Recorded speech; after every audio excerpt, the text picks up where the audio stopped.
सोचकर शीतला माता धरती पर राजस्थान की डुंगरी गांव में आई और देखा कि इस गांव में उनका मंदिर नहीं है और न ही उनकी पूजा होती है। माता शीतला गांव की गलियों में घूम रही थी। तभी एक मकान के ऊपर से किसी ने चावल का उबला पानी नीचे फेंक दिया। उबलता पानी शीतला माता के ऊपर गिरा, जिससे कि माता के शरीर में फफोले पड़ गए। शीतला माता के पूरे शरीर में जलन होने लगी। वो गांव में इधर उधर भाग भाग के चिल्लाने लगी, अरे मैं जल गई, मेरा शरीर तप रहा है, कोई मेरी मदद करो। लेकिन उस गांव में किसी ने माता की मदद नहीं की। वहीं अपने घर के बाहर एक कुम्हारन महिला बैठी थी। उस कुम्हारन ने देखा कि वो बूढ़ी माई पहले से ही बहुत जल गई है। उसके पूरे शरीर में तपन है, पूरे शरीर में फफोले पड़ गए हैं। वो तपन को सहन नहीं कर पा रही है। तब उस कुम्हारन ने कहा कि माँ तू यहाँ आकर बैठ जा, मैं तेरे शरीर के ऊपर ठंडा पानी डालती हूँ। कुम्हारन ने उस बूढ़ी माई पर खूब सारा ठंडा पानी डाला और बोली, हे माँ, मेरे घर में रात की बनी हुई रबड़ी रखी है, थोड़ा दही भी है, तू दही राबड़ी खा ले। जब बूढ़ी माई ने ज्वार के आटे की राबड़ी और दही खाई तो उसके शरीर को ठंडक मिली।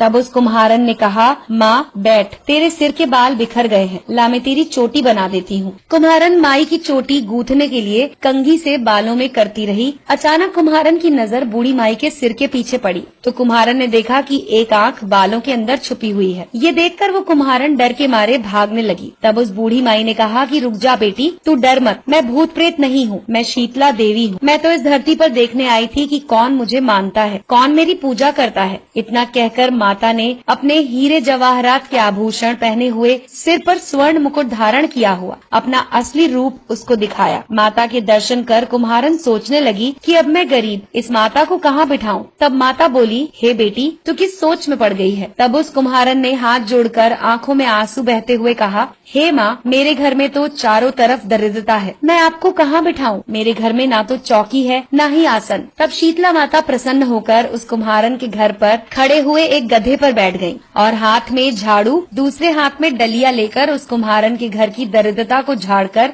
उस डलिया में भरकर फेंक दिया। उस कुम्हारन से कहा कि बेटी, मैं तेरी सच्ची भक्ति से प्रसन्न हूँ, अब तुझे जो भी चाहिए मुझसे वरदान मांग ले। कुम्हारन ने हाथ जोड़कर कहा कि माता, आप इसी गाँव में स्थापित होकर यहीं रहो और जिस प्रकार आपने मेरे घर की दरिद्रता दूर की है, वैसे ही जो भी होली के बाद सप्तमी को भक्ति भाव से पूजा कर आपको ठंडा जल, दही और बासी ठंडा भोजन कराए, उसके घर की दरिद्रता को साफ करना और उसकी पूजा को जरूर स्वीकार करना। नारी जाति का अखंड सुहाग रखना, उसकी गोद हमेशा भरी रखना। साथ ही जो पुरुष शीतला सप्तमी को नाई के यहाँ बाल ना कटवाए, धोबी को कपड़े ना धुलाए और पुरुष भी आप पर ठंडा जल चढ़ाए, नारियल का फूल चढ़ाए, तो आप उसके धंधे और व्यापार में कभी दरिद्रता न आने देना। तब माता ने तथास्तु कहा और उस कुम्हारन को वरदान दिया और ये कहा कि मेरी पूजा का मुख्य अधिकार इस धरती पर सिर्फ कुम्हार जाति का होगा। उसी दिन से डुंगरी गांव में शीतला माता स्थापित हो गई और उस गांव का नाम हो गया शील की डुंगरी। शील की डुंगरी में शीतला माता का मुख्य मंदिर है। शीतला सप्तमी पर वहाँ बहुत बड़ा मेला लगता है। इस कथा को सुनने के बाद घर की दरिद्रता का नाश होने के लिए शीतला माता से सभी लोग मनोकामना करें और शीतला माता से मनोकामना में मांगे कि आपकी दरिद्रता